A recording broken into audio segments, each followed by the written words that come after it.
مسلسل بالاولیہ میں آپ کے سامنے پڑھ دوں تاکہ تسلسل اولیت میں آپ حضرات بھی شامل ہو جائیں۔ یہ حدیث مسلسل بالاولیہ مجھے سب سے پہلے شیخ حسن مصعب مالکی رحمۃ اللہ علیہ سے حاصل ہوئی تھی سن 1963 میں، یعنی آج سے 43 سال پہلے مکہ مکرمہ میں شیخ حسن مصعب رحمۃ اللہ علیہ درس دیا کرتے تھے۔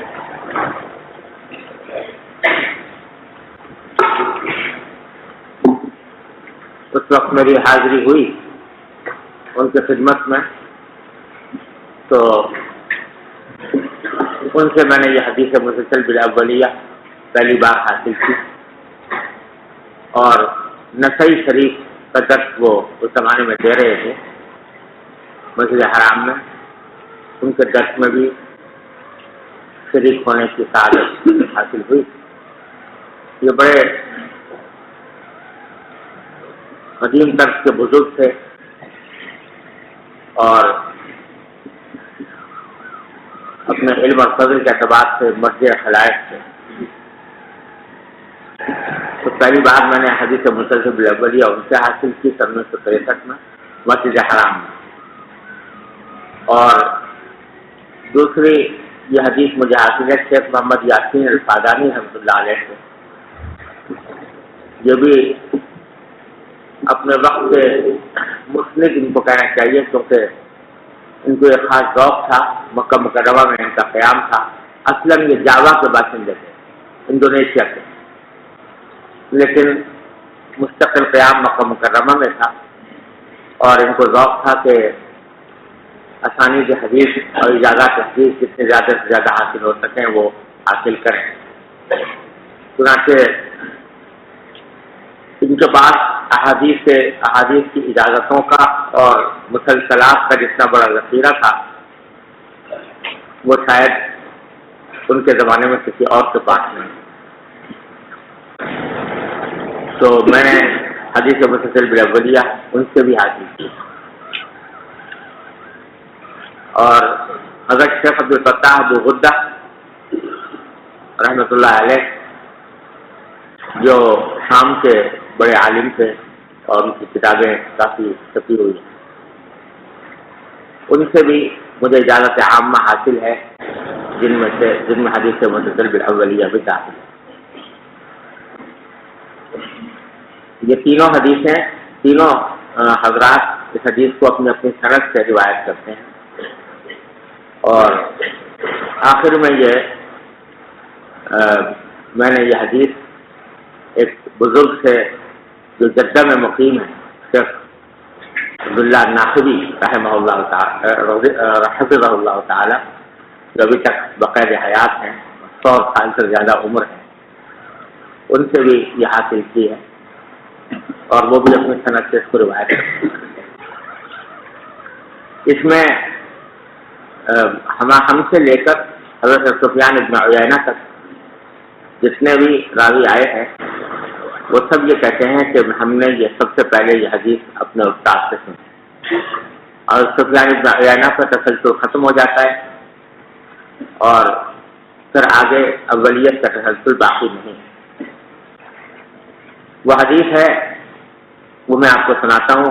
حدثنی بہ الشیخ حسن المصعب المالکی رحمہ اللہ تعالی فی المسجد الحرام، والشیخ محمد یاسین الفادانی رحمہ اللہ تعالی فی مکہ المکرمہ، کل واحد منہما یرویہ باسنادہ الی سیدنا عبداللہ بن عمرو بن العاص رضی اللہ تعالی عنہما قال قال رسول اللہ صلی اللہ علیہ وسلم الراحمون یرحمهم الرحمن تبارک و تعالی ارحموا من فی الارض یرحمکم من فی السماء۔ یہ حدیث میں نے آپ کو پہلی بار درس شروع کرنے سے پہلے یہ سنا دی تاکہ آپ کو اولیت کے تسلسل کا شرف حاصل ہو جائے۔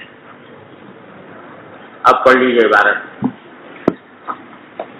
بسم الله الرحمن الرحيم كتاب العلم بسم الله الرحمن الرحيم باب فضل العلم وقول الله عز وجل يرفع الله الذين آمنوا منكم والذين أوتوا العلم درجات والله بما تعملون خبير وقوله رب زدني علما باب من سئل علما وهو مشتغل في حديثه فأتم الحديث ثم أجاب السائل وبالسند المتصل منا إلى الإمام الهمام الحافظ الحجة أمير المؤمنين في الحديث أبي عبد الله محمد بن إسماعيل بن إبراهيم بن المغيرة بن بردزبة الجعفي البخاري رحمه الله تعالى ومتعنا بعلومه وقيوده وبركاته آمين قال حدثنا محمد بن سنان قال حدثنا فليح قال وحدثني إبراهيم بن المنذر قال حدثنا محمد بن فليح قال حدثنا أبي قال حدثني هلال بن علي عن عطاء بن يسار عن أبي هريرة رضي الله عنه وعنهم قال بينما النبي صلى الله عليه وسلم في مجلس يحدث القوم جاءه أعرابي فقال متى الساعة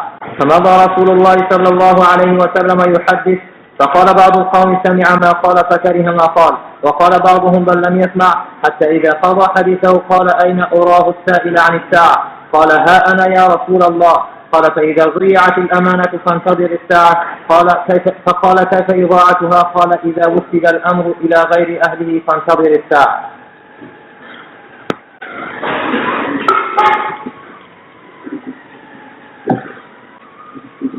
بسم اللہ الرحمن الرحیم۔ کتاب العلم یہ امام بخاری رحمۃ اللہ علیہ کتاب الایمان کے بعد لے کر آئے ہیں کتاب العلم، اور اس سے اس بات کی طرف اشارہ مقصود ہے کہ ایمان لانے کے بعد سب سے پہلا فریضہ انسان کے ذمہ جو عائد ہوتا ہے وہ علم حاصل کرنے کا ہے۔ اگر آج پر کرو کوئی شخص مسلمان ہو، ایمان لائے، تو سب سے پہلے اس کے ذمہ جو چیز واجب ہوتی ہے وہ یہ کہ وہ علم حاصل کرے کہ میرے ذمہ کیا فرائض ہیں، کیا واجبات ہیں، اور کن چیزوں سے مجھے بچنا ہے۔ اس واسطے امام بخاری رحمۃ اللہ نے ایمان کے بعد علم کی کتاب قائم فرمائی۔ علم کیا چیز ہے؟ کس کو علم کہتے ہیں؟ اس کی اصطلاحی تعریف کیا ہے؟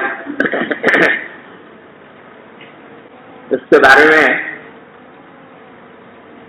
علماء اور فلاسفہ نے کلام کیا ہے۔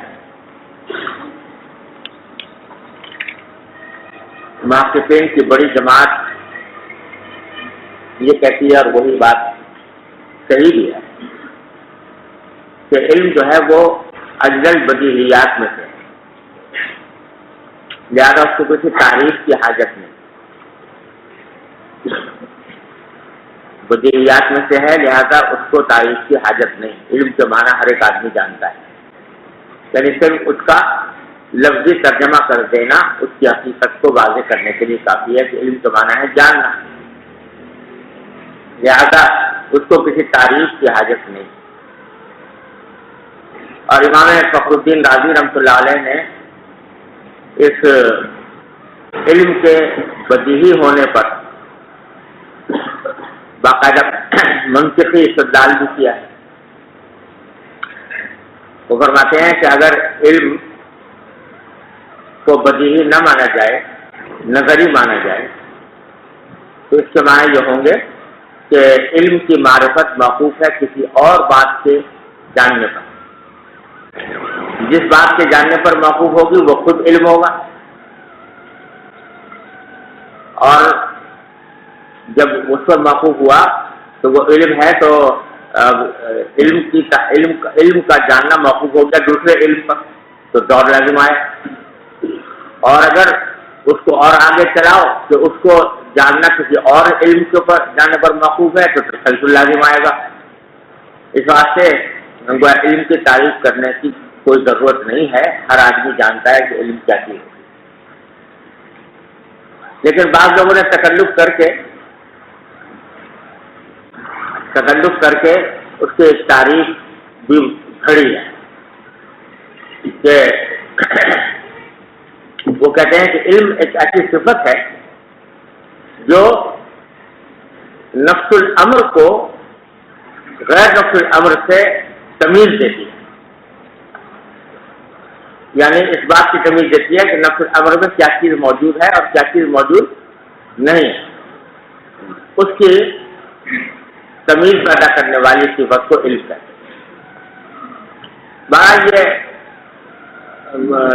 گھر کر یہ تعریف اگر کے بنا لی، لیکن زیادہ صحیح بات یہی ہے کہ اس کو تعریف کی حاجت نہیں، علم ایک اجل بدیہیات میں سے ہے، صرف اتنا کہہ دینا کافی ہے کہ علم کے معنی ہے جاننا، اور اسی سے حقیقت اس کی واضح ہو جاتی ہے۔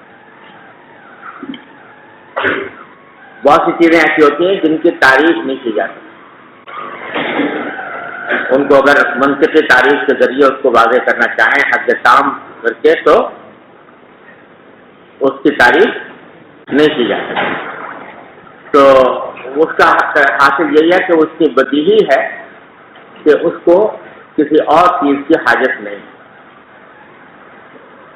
یہ تو محض ایک منطقی تعویذ ہے جو بعض لوگوں نے کی ہے، لیکن اصل سوال یہ ہے کہ علم کون سا علم ہے جس کی فضیلتیں وارد ہوئی ہیں اور جن کے بارے میں یہ احادیث جو آنے والی ہیں وہ جس پر منطبق ہوتی ہیں۔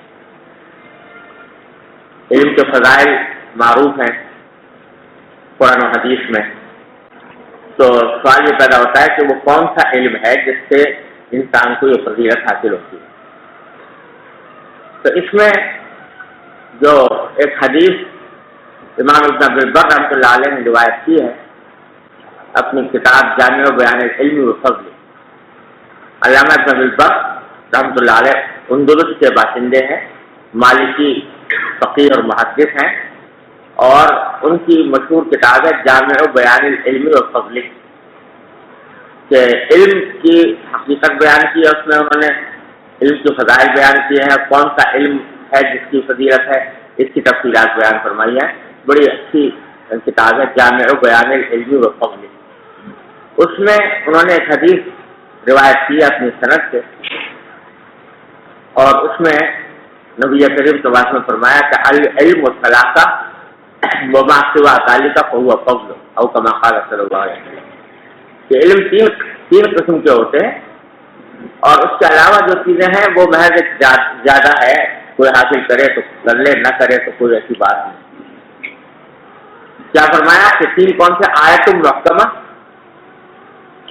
یا تو کوئی آیت محکمہ قرآن کریم کی آیات محکمہ کا علم ہو، اور دوسرا سنت ثابتہ، کہ سنت نبی کریم صلی اللہ علیہ وسلم کی یا خلفاء راشدین کی جو ثابت ہو اس کا علم ہو، اور تیسرا فرمایا فریضۃ عادلہ، کہ وہ فریضہ، یعنی اس کے معنی زیادہ تر لوگوں نے بیان کیے ہیں کہ فریضہ سے مراد ہے میراث کے حصوں کا علم، کہ کس کو کتنا حصہ ملے گا میراث میں۔ یہ تین فرمایا کہ یہ تین ہے در حقیقت جن کی کاوش کرنی چاہیے علم کو حاصل کرنے کے لیے، اور اس سے زیادہ جو ہے وہ فضل ہے۔ فضل کے معنی زیادتی، یعنی وہ ایک زیادہ زائد چیز ہے، وہ حاصل کر لو تو بھی اچھا ہے، نہ حاصل کرو تو بھی کوئی ایسی بری بات نہیں۔ یہ اس سے معلوم ہوا کہ وہ علم جس کی فضیلتیں وارد ہوئی ہیں قرآن و حدیث میں، اس سے مراد کون سا علم ہے؟ علم دین، بڑا صحیح ہوگا، علم دین، جس میں قرآن کریم کا علم، نبی کریم صلی اللہ علیہ وسلم کی سنت کا علم، اور نبی کریم صلی اللہ علیہ وسلم کی سنت کے ساتھ داخل ہے خلفاء راشدین کی سنت بھی، کیونکہ آپ نے فرمایا کہ علیکم بسنتی وسنت الخلفاء الراشدین المہدیین من بعد، وہ بھی داخل ہے۔ اور تیسرا فرائض کا علم، یعنی میراث وغیرہ کے احکام۔ تو دوسرے الفاظ میں اگر کہو تو تفسیر، حدیث اور فقہ، یہ تین بنیادی علوم ہیں جن کی فضیلتیں وارد ہوئی ہیں۔ اب سوال یہ پیدا ہوتا ہے کہ جو دوسرے علوم ہیں جن کو دنیاوی علوم کہا جاتا ہے، جو دنیا کے کاموں میں انسان کو مدد دیتے ہیں، ان کی کیا حیثیت ہے؟ تو اس کے بارے میں یہ سمجھ لینا چاہیے کہ بہت سے علوم ایسے ہیں جو بظاہر علم دین کا حصہ نہیں ہیں بلکہ دنیا کے کاموں سے متعلق ہیں، لیکن ان کی تحصیل بھی انسان کے ذمہ فرض کفایہ ہوتی ہے۔ اور وجہ اس کی یہ ہے کہ اگر وہ علم حاصل نہ ہو کسی کو بھی تو سارے انسان جو ہے وہ سارے انسان مصیبت اٹھائیں گے اور ان کو ان کی حاجات پوری نہیں ہوں گی۔ مثلا اگر کوئی شخص سارے اس میں انسانوں میں کوئی شخص بھی طب کا علم نہ جانتا ہو، بیماری کے علاج کا علم نہ جانتا ہو، تو سارے لوگ پریشان ہوں گے کہ نہیں؟ بیماری کا علاج کہاں سے کریں گے؟ لہذا طب کا علم بھی فی الجملہ فرض کفایہ ہے، تاکہ کچھ لوگ ایسے ہونے چاہیے جو طب کا علم رکھتے ہوں تاکہ اگر کوئی شخص بیمار ہو تو اس کا علاج کیا جا سکے۔ اسی طرح کھانا پکانے کا علم ہے، کپڑے سینے کا علم ہے، یہ علم حاصل کرنا بھی فرض کفایہ ہے، اس معنی میں کہ اگر کوئی بھی نہیں جانتا ہوگا تو باقی لوگ بھی سب لوگ پریشان ہوں گے، اور اس وجہ سے اس کو بھی فرض کفایہ قرار دیا گیا ہے۔ اسی طرح مثلا دفاع کا علم ہے، دشمن اگر حملہ کرے تو اس کا دفاع کیسے کیا جائے، ہتھیار کیسے استعمال کیے جائیں، یہ علم بھی فرض کفایہ ہے، کیونکہ قرآن کریم میں فرمایا وَأَعِدُّوا لَهُمْ مَا اسْتَطَعْتُم مِّنْ قُوَّةٍ، کہ تم دشمنوں کے مقابلے کے لیے جتنی قوت ہو سکتی ہو وہ تیار کرو۔ یہ اللہ تعالیٰ کا حکم ہے، اور اس وجہ سے دفاع کے لیے تیاری کرنا یہ بھی وہ فرض کفایہ ہے۔ تو اب سوال یہ پیدا ہوتا ہے کہ جب یہ دنیاوی علوم بھی فرض کفایہ ہوئے اور دینی علوم کا معاملہ یہ ہے کہ اس کا کچھ حصہ تو فرض عین ہے، یعنی اتنا حصہ جس کے بغیر انسان اپنے فرائض و واجبات کو پورا نہ کر سکے اور شریعت کے مطابق زندگی نہ گزار سکے، اتنا علم تو فرض عین ہے، ہر انسان کے ذمہ فرض ہے۔ طلب العلم فضیلۃ علی کل مسلم، اس میں یہی علم مراد۔ اگر مثلا یہ علم کہ نماز کیسے پڑھیں، نماز کے اوقات کیا ہوتے ہیں، کس وقت پڑھی جاتی ہے، کس طرح پڑھی جاتی ہے، یہ علم حاصل کرنا ہر انسان کے ذمہ ضروری ہے۔ روزہ رکھنے کا کیا احکام ہے بنیادی، وہ معلوم کرنا ضروری ہے۔ زکوٰۃ کے کیا احکام ہے، حج کا کیا احکام ہے، جب حج کے لیے آدمی جائے تو اس کا علم حاصل کرنا ضروری ہے، یہ فرض عین ہے۔ لیکن اس سے زیادہ تفصیلات، جیسا کہ علم تفصیل، علم حدیث اور علم فقہ میں ہم آپ پڑھاتے ہیں، وہ فرض عین نہیں، ہر انسان کے ذمہ واجب نہیں، بلکہ وہ فرض کفایہ ہے کہ بستی میں اگر ایک آدمی بھی اس علم کو حاصل کر لے تو ساری بستی کی ضروریات اس سے پوری ہو سکتی ہے، کافی ہو جائے گا، اور اگر ایک بھی نہ کرے تو سب گنہگار ہوں گے، کیونکہ ایک آدمی کا ہونا ضروری ہے، فرض کفایہ۔ تو سوال یہ پیدا ہوتا ہے کہ جب علم دین، یہ دوسرے معنی میں جو علم دین ہے یہ بھی فرض کفایہ، اور دنیاوی علوم جو ہے جن کا میں نے ذکر کیا وہ بھی فرض کفایہ، تو پھر دونوں میں فرق کیا ہوا؟ پھر فضیلت علم دین کی کیوں بیان کی جاتی ہے؟ پھر تو اس کی فضیلت کیوں ہونی چاہیے، اور علم دین کو اس کے اوپر کوئی فوقیت حاصل نہیں، اس لیے کہ وہ بھی فرض کفایہ، یہ بھی فرض کفایہ۔ تو اس سوال کے دو جواب ہیں۔ ایک جواب تو یہ ہے کہ علم دین کو فوقیت اس لحاظ سے حاصل ہے کہ اس کا کچھ حصہ فرض ہے، جیسا میں نے ابھی عرض کیا، اس کا کچھ حصہ کیا ہے؟ فرض عین ہے، اور باقی فرض کفایہ ہے، بخلاف علوم دنیاویہ کے کہ وہ سارے فرض کفایہ ہیں۔ ایک تو فوقیت یہ ہوئی، دوسری فوقیت یہ ہے اس لحاظ سے کہ فرض کفایہ ہونا اس کی بھی دو قسمیں ہیں۔ ایک وہ ہے جو فرض کفایہ ہے لعینی، لذاتی، اور ایک وہ ہے جس کو جو فرض کفایہ ہے لغیری۔ دوسرے الفاظ میں یہ کہہ لو کہ ایک وہ ہے جو حسن لذاتی ہی ہے، اور دوسرا حسن لغیرہ ہے، تو حسن لذاتی ہی کو فضیلت اور فوقیت حاصل ہوتی ہے حسن لغیرہ پر۔ تو جو علوم دین ہے وہ حسن لذاتی ہے، لذاتہا ہے، جتنے بھی علوم ہے، تفسیر، حدیث وغیرہ، یہ سب لذاتہا حسن ہے۔ اور دنیاوی علوم جو ہے طب وغیرہ یا دوسرے جو میں نے بتایا خبازی کا علم اور خیاطی کا علم وغیرہ وغیرہ، یہ سب کیا ہے؟ یہ حسن لغیرہ۔ اپنی ذات میں ان کے اندر کوئی حسن نہیں تھا، لیکن چونکہ انسان کی زندگی ان پر موقوف ہو گئی ہے، اس واسطے ان کو اس میں حسن پیدا ہوا۔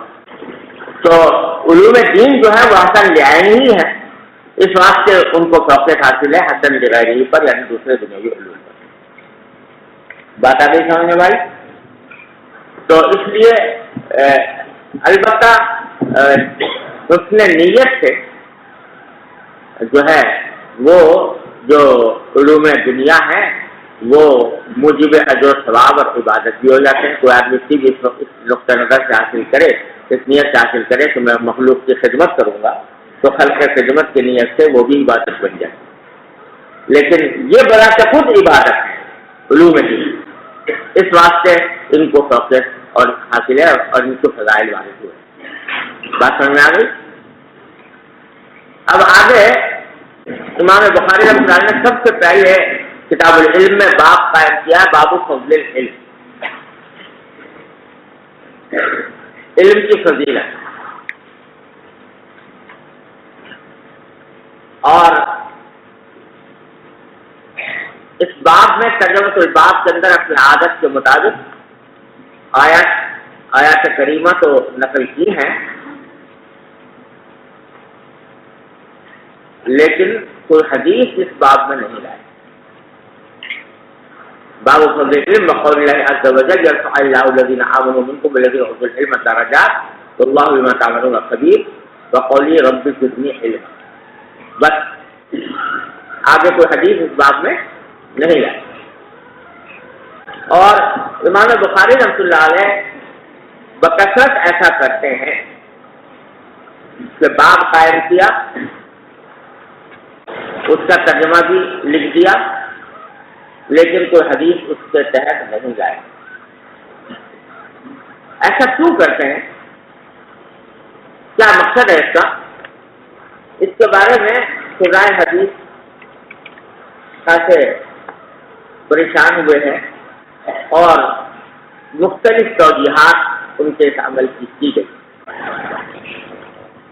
مثلا ایک توجیہ تو یہ کی ہے بعض لوگوں نے کہ امام بخاری رحمۃ اللہ نے ترجمۃ الباب کو قائم کر دیا تھا، لیکن پیش نظر یہ تھا کہ کوئی مناسب حدیث جو میری شرط کے بھی مطابق ہو وہ میں یہاں پر لکھوں گا،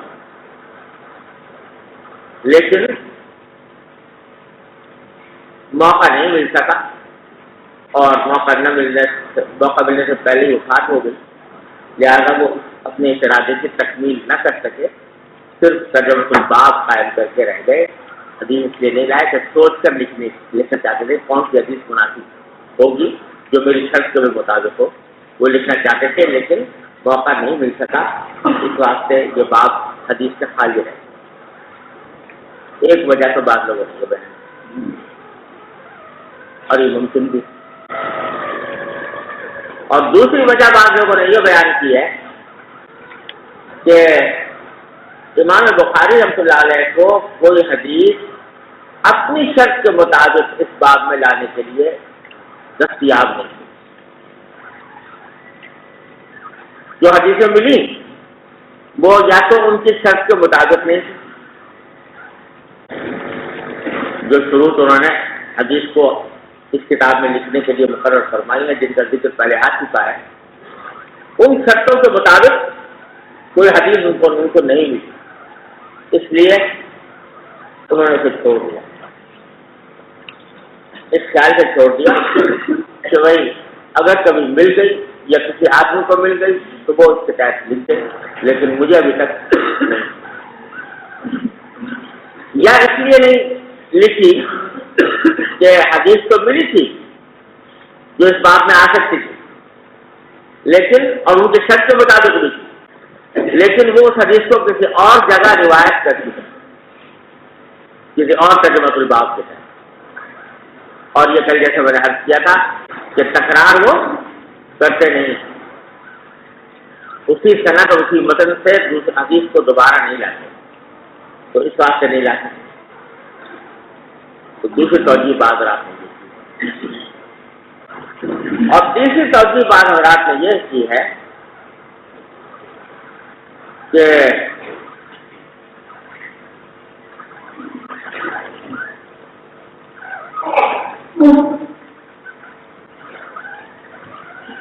در حقیقت وہ اس طرح طالب علم کا امتحان لے رہے ہیں،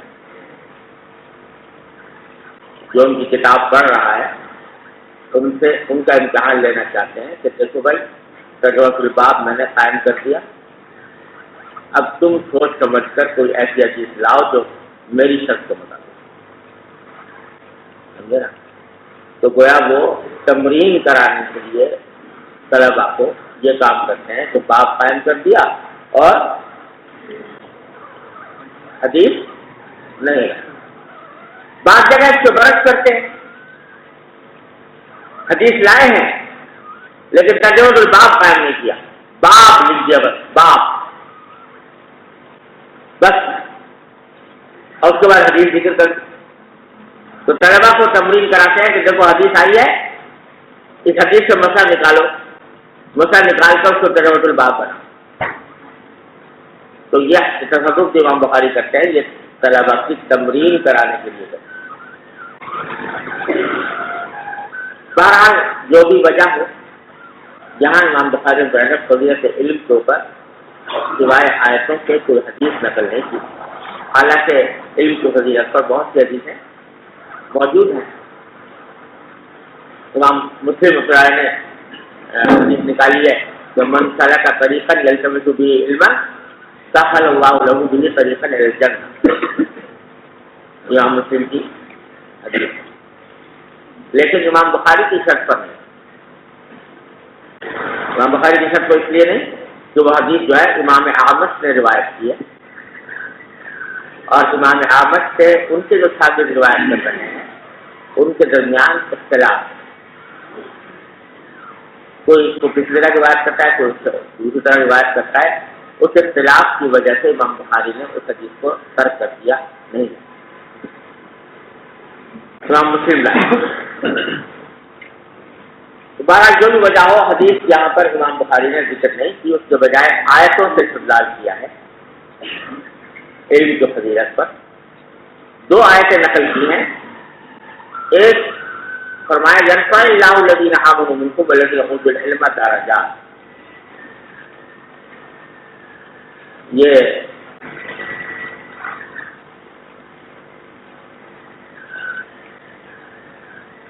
پوری آیت کریمہ جو ہے وہ اس سیاق میں آئی ہے کہ یا ایھا الذین آمنوا اذا قیل لکم تفقہوا فی المجالس فافقہوا یفقہ اللہ لکم واذا قیل انشزوا فانشزوا یرفع اللہ الذین آمنوا، کہ جب مجلس میں بیٹھے ہو اور تم سے یہ کہا جائے تو اس مجلس میں کشادگی پیدا کر دو، لوگ زیادہ ہیں جگہ کم ہے تو تم ذرا لوگوں کے لیے کشادگی پیدا کر دو کہ لوگ دوسرے لوگ بھی آ کر بیٹھ سکیں، تو پھر کشادگی پیدا کر دو.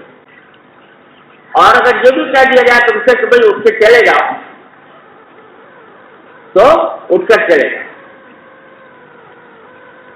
ان احکام پر عمل کرنے کا نتیجہ یہ ہوگا کہ یرفع اللہ الذین آمنوا.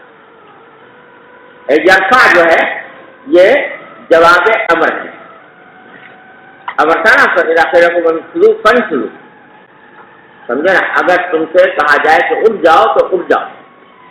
اس اٹھ جانے کا نتیجہ کیا ہوگا؟ جواب امر یہ ہے کہ یرفع اللہ الذین آمنوا، کہ اللہ تعالیٰ رفعت عطا فرمائیں گے، بلند مقام عطا فرمائیں گے تم میں سے ان لوگوں کو جو ایمان لائے ہیں، جن کو اللہ نے علم دیا، اور رفعت کا حیثیت عطا فرمائیں گے درجات میں بلندی عطا فرمائیں. تو اس میں اہل ایمان اور اہل علم ان کی رفعت مقام کا ذکر ہے کہ اہل ایمان کو بھی اللہ تعالیٰ بلند درجات عطا فرمائیں گے، اہل علم کو بھی، جو ایمان بھی لائے جن کے پاس علم بھی ہے تو ان کو درجوں میں بلندی عطا فرمائیں گے۔ تو اس سے علم کی فضیلت ظاہر ہو رہی ہے۔ اور اس آیت کو لا کر امام بخاری نے ہلکا سا اشارہ اس طرف بھی کر دیا کہ ایمان اور علم دونوں ملے جلے ایک ساتھ ساتھ ہیں۔ الذین آمنوا منکم والذین اوتوا العلم، تو ایمان کے ساتھ علم ہے، جیسا کہ امام بخاری نے ترتیب قائم کیا کہ پہلے ایمان پھر علم، تو اس آیت کریمہ میں بھی اسی ترتیب کے ساتھ بات ذکر کی گئی ہے کہ ایمان اور پھر علم۔ تو اس سے علم کی فضیلت معلوم ہوتی ہے کہ اس کے ذریعے صاحب علم کے درجات اللہ تبارک و تعالیٰ بلند فرماتے ہیں۔ اور ساتھ ہی پھر ایک دوسرا جملہ اللہ نے فرمایا واللہ بما تعملون خبیر، کہ اللہ تعالیٰ تمہارے سارے اعمال سے باخبر ہے۔ اس میں اشارہ اس طرف ہے کہ صرف علم بمعنی دانستن، صرف کسی چیز کو جان لینا یہ کافی نہیں ہے فضیلت کے لیے، بلکہ جو کچھ جانا ہے اس پر عمل کرنا بھی ضروری ہے، اور عمل کے بغیر وہ علم فضیلت کا سبب نہیں بنتا۔ سمجھ گئے نا؟ واللہ بما تعملون خبیر۔ تو علم بغیر عمل کے اللہ بچائے وبال، علم کو حاصل کر لیا لیکن آدمی اس کے اوپر عمل نہ کرے تو کمثل الحمار یحمل اسفارا، قرآن کریم میں فرمایا بئس مثل الذین، بری مثال ہے اس شخص کی جو علم حاصل کرے اور عمل نہ کرے۔ تو در حقیقت علم کے اگرچہ لفظی اور لغوی معنی کو مجرد جان لینے کے ہیں، لیکن جس علم کی فضیلت وارد ہوئی ہے اور جو علم مطلوب ہے وہ علم ہے جو انسان کی زندگی میں سرایت کرے، جو انسان کے عمل پر اثر انداز، ورنہ وہ علم جو عمل کے اوپر اثر انداز نہیں ہوتا وہ حقیقت میں علم کی روح سے خالی ہے۔ دیکھو قرآن کریم نے سورہ بقرہ میں کفار کا ذکر کیا ہے، یہودیوں کا، کہ وَلَقَدْ عَلِمُوا لَمَنِ اشْتَرَاهُ مَا لَهُ فِي الْآخِرَةِ مِنْ خَلَاقٍ، وَلَقَدْ علم کا اثبات کیا اور تاکید کے ساتھ کیا، لام تاکید اور قد اس کے ساتھ فرمایا کہ یہ لوگ جانتے تھے کہ لمن اشتراه ما له بالآخرة من خلاق، جو شخص اس کو خریدے گا، جادو ودو کا ذکر آ رہا ہے پیسے سے، تو اس کا آخرت میں کوئی حصہ نہیں، سمجھے نا؟ تو پہلے علم کا اثبات کیا نہیں کیا؟ اگلی آیت میں فرمایا لبئس ما شروا به انفسهم لو كانوا يعلمون، بہت بری ہے وہ چیز جس سے انہوں نے اپنی جانوں کو بیچ دیا ہے، کاش کہ یہ لوگ جانیں۔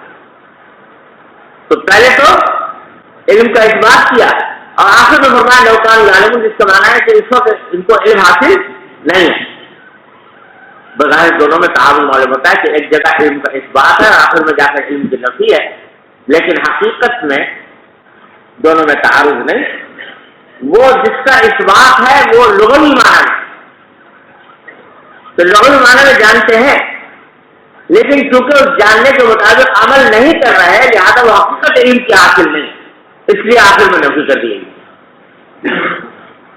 تو معلوم ہوا کہ جس علم کے ساتھ عمل نہ ہو وہ علم کالعدم، وہ گویا ہے ہی نہیں۔ ارے سمجھو نا، لہذا علم کے ساتھ عمل کو کا اہتمام جو ہے وہ ضروری ہے۔ اللہ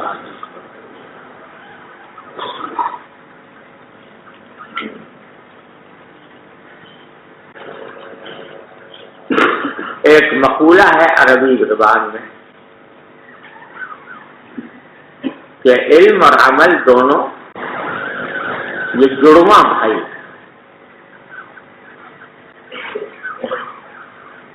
ایک دوسرے کے ساتھ نقشی. تو مقولہ یہ مشہور ہے عربی میں کہ حتف العلم بالعمل فإن أجاب وإلا ارتحل. حتف العلم بالعمل، علم جب آتا ہے تو عمل کو آواز دیتا ہے کہ بھئی آؤ تم بھی آؤ. حتف العلم بالعمل، حتف کا معنی آواز دینا. علم نے آواز دی کس کو؟ عمل کو، کہ میں تو آ گیا ہوں تم بھی آؤ. فإن أجاب، اگر وہ اس کا جواب دے دے اور اس کی دعوت کو قبول کر کے وہ بھی آ جائے تب تو ٹھیک. وإلا ارتحل، ورنہ علم بھی رخصت ہو جائے. علم ہی چلے گا، کہتا میرا بھائی نہیں آیا لہذا میں بھی جاتا ہوں. تو علم کا بقا بھی موقوف ہے عمل کے اوپر. اگر یہ بات معلوم ہے،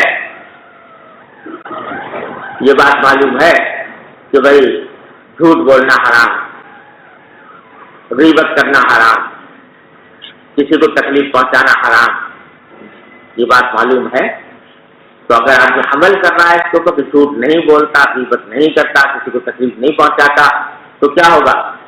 وہ علم باقی رہے. اور اگر علم تو حاصل ہو گیا لیکن عمل ہے نہیں، جھوٹ بول رہا ہے، غیبتیں کر رہا ہے، لڑائی جھگڑے کر رہا ہے بلا وجہ، یہ سب کام جو ہیں اس کے نتیجے میں علم بھی رخصت ہے. اس لیے اللہ تبارک و تعالیٰ نے جہاں علم کی درجے کی بلندی کا ذکر فرمایا، ساتھ میں یہ متنبع فرما دیا اللہ بما تعملون خبیر. دوسری آیت جو ذکر فرمائی امام بخاری رحمۃ اللہ نے فضیلت علم میں، وہ رب زدنی علم، اور اس سے فضیلت جو ثابت کرنی مقصود ہے وہ یہ ہے کہ جس علم کے فضائل وارد ہوئے ہیں، جیسا میں نے عرض کیا، وہ ہے علم دین اور علم آخرت. اور اس علم دین اور علم آخرت میں نبی کریم صلی اللہ علیہ وسلم سے بڑا عالم اس کائنات میں کوئی اور ہو سکتا ہے کچھ؟ سمجھے نا؟ عالمکم باللہ انا، جیسے کہ آپ کتاب الایمان میں حدیث پڑھیں تو نبی کریم صلی اللہ علیہ وسلم زیادہ کسی کے پاس ہونے سے سید الاولین والآخرین صلی اللہ علیہ وسلم، آپ کو سب زیادہ علم حاصل ہے، پھر بھی آپ سے یہ اور ضرورت کا جتنا بات ہے وہ یقین معلوم ہی ہے، لیکن پھر بھی آپ سے فرمایا جا رہا ہے کہ یہ دعا کیا کرو کہ رب زدنی علم، کہ پروردگار میرے علم میں اضافہ کرنا. تو وہ ذات جس کے پاس اس کائنات میں سب سے زیادہ علم ہے، اس سے بھی کہا جا رہا ہے کہ تم اپنے اس علم پر قناعت نہ کرنا بلکہ اللہ تعالیٰ سے مزید علم مانگتے رہو، دعائیں کرتے رہو رب العزت. تو اگر یہ علم کوئی معمولی سی چیز ہوتی جس کی کوئی فضیلت نہ ہوتی تو آپ کو اس کے اندر اضافے کی دعا کرنے کی ہدایت نہ کی جائے. اور اسی آیت کریمہ سے در حقیقت امام بخاری اس طرف بھی ہم سب کو متوجہ کرنا چاہتے ہیں کہ علم ایسی چیز ہے جس میں کسی حد پر انسان کو جا کر رکنا نہیں چاہیے. علم میں قناعت نہیں کہ بس جتنا حاصل ہو گیا بس ہو گیا، اب آگے نہیں کریں گے، بلکہ طلب علم یہ ایک لامتناہی عمل ہے جو مرتے دم تک جاری رہے. ایک جملہ مشہور ہے، بعض لوگ اس کو حدیث کے طور پر ذکر کرتے ہیں مگر وہ حدیث نہیں ہے. طلب العلم من المہد الی اللحد، کہ بچپن کے جھولے سے شروع ہوتی ہے طلب علم اور لحد تک جاری رہتی ہے. یہ جملہ مشہور ہے، حدیث نہیں ہے، جملہ ہے، مقبولہ ہے، لیکن مقبولہ صحیح ہے۔ طالب علم کی انتہا کبھی نہیں ہوتی۔ یہ دھوکے میں پڑ جاتے ہیں ہم لوگ بعض اوقات، یہ کہتے ہیں کہ فارغ التحصیل، بڑا خراب لفظ ہے، یہ اچھا نہیں لگتا۔ فارغ التحصیل، فارغ التحصیل کیا مانا؟ جب تحصیل علم سے فارغ ہو۔ ارے کوئی ساری زندگی فارغ نہیں ہو سکتا، اگر صحیح معنی میں علم کی حقیقت معلوم ہے، ساری زندگی کبھی فارغ التحصیل نہیں ہو سکتا، اس سے فراغت نہیں ہوتی۔ یہ تو جنم روگ، جب تک زندگی ہے جب تک لگا رہے، بشرطے کہ صحیح معنی میں آج کا طالب علم۔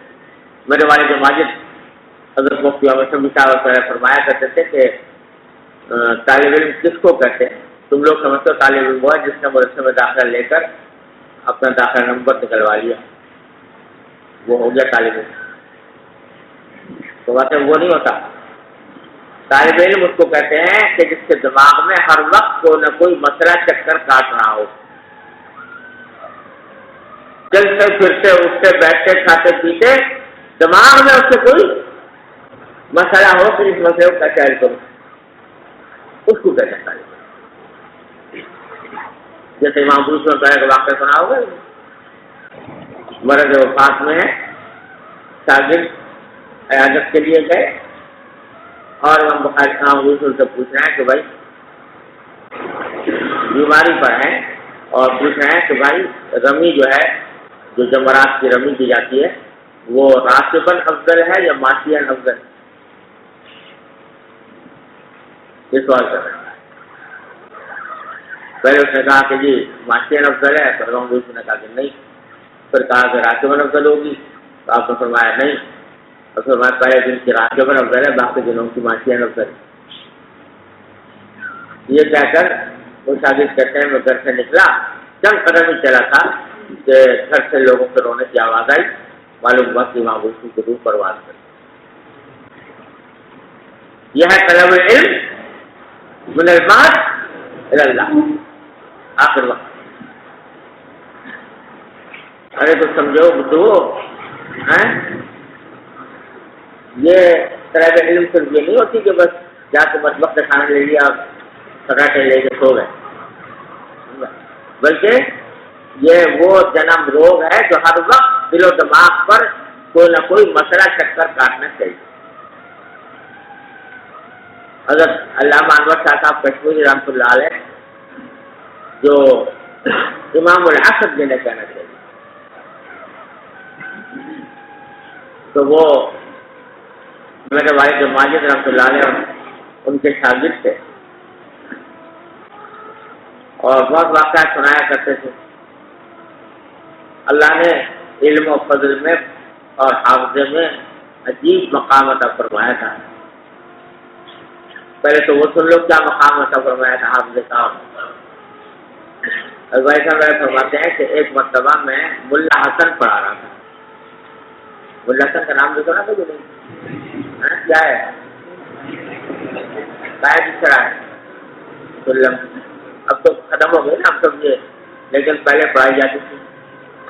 تو ملا حسن اچھی خاصی دقیق کتاب ہے منطق، تو وہ پڑھا رہے تھے والے صاحب۔ تو فرماتے ہیں کہ ایک جگہ مطالعہ کرتے کرتے مجھے کچھ اشکال پیدا ہوا۔ اب جب کوئی اشکال پیدا ہوتا تھا مطالعے کے دوران تو سب سے آسان راستہ یہ تھا کہ ہم حضرت شاہ صاحب کے پاس جا کر عرض کرتے تھے، حضرت شاہ صاحب عرض کرتے تھے۔ تو اشکال کیونکہ پیدا ہوا تو میں کتاب لے کر حضرت شاہ صاحب کی تلاش میں گیا، جا کر دیکھا تو اپنی جگہ پر نہیں تھے۔ جب اپنی جگہ پر نہ ہو تو دوسرا راستہ اور کوئی نہیں تھا، کتب خانے میں ہو، یا تو اپنی جگہ پر ہوں گے ورنہ کتب خانے میں۔ تیسرا ہے ہمارے لیے چنانچہ کتب خانے کی طرف گیا، تو وہاں دارالعلوم دیوبند میں کتب خانے کا اس طرح ہے کہ نیچے سے ایک حال جیسا ہمارا کتب خانہ ہے، اس میں نیچے بیک گراؤنڈ اس کا ہوتا تھا، اوپر گیلری، تو اسی طرح وہاں پر گیا تھا۔ تو جب آدمی داخل ہو تو دیکھا اوپر گیلری میں کتابیں رکھی ہوتی تھیں، الماریاں لگی ہوئی تھی. کہتے میں داخل ہوا دیکھا صاحب اوپر بیٹھے گیلری میں. مجھے آ کے دیکھا تو پوچھا، اور والد صاحب کا نام رکھا تھا ملا مختصر. تو قامت والد صاحب چھوٹا تھا تو ملا مختصر کہا کرتے تھے. تو ہاں بھائی ملا مختصر کیسے آنا ہوا؟ تو والد صاحب نے کہا حضرت مسئلہ پر میں آ رہا تھا وہ پوچھنے آیا کہ آپ کہاں گے، کون سی کتاب؟ حضرت ملا حسن. اچھا کہاں؟ سوال پیدا وہیں بیٹھے بیٹھے. تو کہاں؟ حضرت میں آپ سے بتاؤ کیا عبارت کرو، عبارت پڑھی. ملا عبارت پڑھی کہ وہیں بیٹھے بیٹھے فرمایا کہ اچھا تمہیں یہاں پر یہ اشکال ہوا ہوگا. اشکال کی خود ہی بیان فرمایا، اشکال کی تقریر خود ہی کر، اور اس کا یہ جواب ہے، اس کا یہ جواب ہے، نہیں تو مسئلہ. حالانکہ ملا حسن کبھی پڑھائے ہوئے ہو گیا ہوگا زمانہ، کیونکہ وہ شیخ الحدیث تھے، حدیث پڑھایا کرتے تھے، جو یہ کتابیں تو پتہ نہیں کب پڑھائی ہوں گی، لیکن وہیں بیٹھے بیٹھے سب لگ دے دیا. ایسا اللہ نے ان کو حافظہ اور علم عطا فرمایا. تو بھائی صاحب پہلے فرماتے ہیں کہ ایک مرتبہ دیوبند میں خبر مشہور ہو گئی ان کے مرنے، بیمار تھے. تو رات کے وقت میں خبر مشہور ہو گئی کہ حضرت شاہ صاحب کا انتقال ہو. ہم لوگ بڑے گھبرائے ہوئے نکلے گھر سے، لیکن جب نکلے تو پتا چلا خبر غلط تھی. تو فجر ہونے والی تھی تو ہم نے نماز فجر پڑھی کر ہم نے سوچا کہ الحمدللہ خلق تو خبر تو غلط تھی، چلو حضرت کی عیادت کے لیے نماز فجر کے بعد چلے جائیں. اور ویسا فرماتے میں حضرت مولانا شیخ-ال-اسلام صاحب عثمانی رحمۃ اللہ علیہ، حضرت مولانا مرتضی حسن صاحب رحمۃ اللہ علیہ جو راس المناظرین مشہور، یہ حضرات سب ہم گئے حضرت کی خدمت میں. دروازہ کھولا تو دیکھا تو حضرت کا ایک حجرہ تھا کمرہ، اس میں چوکی بچھی ہوئی، نماز کی چوکی. اس نماز کی چوکی پر نماز پڑھی ہوگی فجر کی، اور فجر کے وہیں بیٹھے. تو ابھی فجر کی نماز کے بعد کا وقت تھا، پورا پوری طریقے سے روشنی نہیں ہوئی تھی، سورج نہیں نکلا تھا. تو کمرے میں اندھیرا تھا نسبتاً. تو دیکھا چوکی پر بیٹھے ہوئے ہیں دو زانو، آگے ایک کتاب ہے، اس کو جھک جھک کر ایسے پڑھ رہے ہیں. خیر ہم لوگ گئے، جا کر سلام دعا کی، خیریت کی بات ہوئی. تو اس کے بعد مولانا شیخ-ال-اسلام صاحب عثمانی رحمۃ اللہ علیہ نے حضرت شاہ صاحب سے کہا، اور مولانا شیخ-ال-اسلام صاحب جو ہیں شاہ صاحب کے شاگرد نہیں تھے، لیکن ان کے علم و فضل کی وجہ سے ان کے ساتھ معاملہ استاد جیسا کرتے. تو حضرت شاہ صاحب سے کہا کہ مولانا آپ نے ہمارے بہت سے علمی مسائل حل کیے ہیں، بہت سی مشکلات میں رہنمائی کی ہے، ایک مسئلہ اور حل کر دیجیے. ہاں بھائی کیا مسئلہ؟ کہ حضرت آپ بیمار ہیں، شہر میں آپ کے وفات کی خبر مشہور ہو گئی ہے، اتنی بیماری ہے، اور یہ اندھیرا ہے، اور اندھیرے کے وقت میں آپ کتاب کو جھک جھک کے پڑھ رہے ہیں. تو ایسا اول تو کون سا مسئلہ ہے جو ابھی تک آپ کے علم میں نہیں آیا؟ اور اگر کوئی ہے تو کیا اس کی ایسی ضرورت ہے کہ ابھی ہونا ہے، ابھی معلوم ہونا ہے، اس کا ضروری ہے؟ اور اگر واقعی کوئی ایسا ہے کہ ابھی معلوم ہونا ضروری ہے تو آپ کے شاگرد جو ہے وہ کہاں مر گئے ہیں؟ ان میں سے کسی کو بھی حکم دے دیں تو وہ دیکھ کے بتا دیں. یہ جو آپ اپنے اوپر ظلم کر رہے ہیں اس وقت اس طرح چھپ کے کتاب پڑھ کر، اور اپنے اوپر بھی ظلم کر رہے ہیں اور ہم لوگوں بھی ظلم کر رہے ہیں کہ اپنی جان سے کھیل رہے ہیں، تو اس کی کیا وجہ ہے؟ آپ نے بہت سارے مسائل حل کیے، یہ مسئلہ بھی ہمارا حل ہے. تو ویسا فرماتے ہیں کہ بادشاہ صاحب نے ایک دم سے اسموتھ آتے رہتے معصومیت سے دیکھ کر فرمایا کہ مولانا آپ ٹھیک کہتے ہو، مگر میں کیا کروں، یہ بھی تو ایک بیماری ہے، یہ بھی تو ایک بیماری ہے، بولے کہ چین نہیں آتا اس کے باہر جب تک کوئی کتاب سامنے نہ ہو۔ یہ ہے طلب علم، رب زدنی علما، کہ آدمی کو ہر وقت اپنے علم میں ترقی اور اضافے کی فکر رہے۔ مال میں قناعت ہونی چاہیے، دنیا کے مال و اسباب میں قناعت ہونی چاہیے، لیکن علم میں قناعت نہیں، اس میں حرص چاہیے، زیادہ سے زیادہ آگے بڑھنے کی، زیادہ سے زیادہ معلومات حاصل کرنے کی، زیادہ سے زیادہ ترقی کرنے کی۔ اور یہی وہ چیز ہے جو آج جس کی کمی نظر آتی ہے، جو نقصان نظر آ رہا ہے، جس کی وجہ سے علم میں کمال حاصل نہیں ہوتا، وہ دراصل یہی بات ہے کہ طلب ختم ہو، طلب نہیں، حرص نہیں ہے علم، اس کی وجہ سے علم نہیں حاصل ہو رہا۔ تو امام بخاری رحمۃ اللہ علیہ یہاں پر یہ آیت کریمہ لا کر ہم سب کو اس طرف متوجہ کرنا چاہتے ہیں کہ دیکھو بھائی، علم میں کہیں بھی کسی مرحلے پر قناعت نہ کرنا۔ اے برادر، بے نہایت درگہے ہر سے بروے نہیں رسی بروے مائے،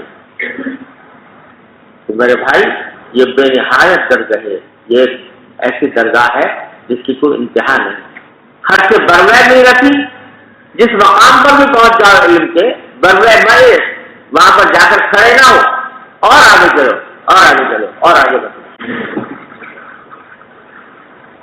جب تک یہ ڈھونڈ اور یہ طلب حاصل نہیں ہوتی اس وقت تک علم کی حقیقت نہیں ہے۔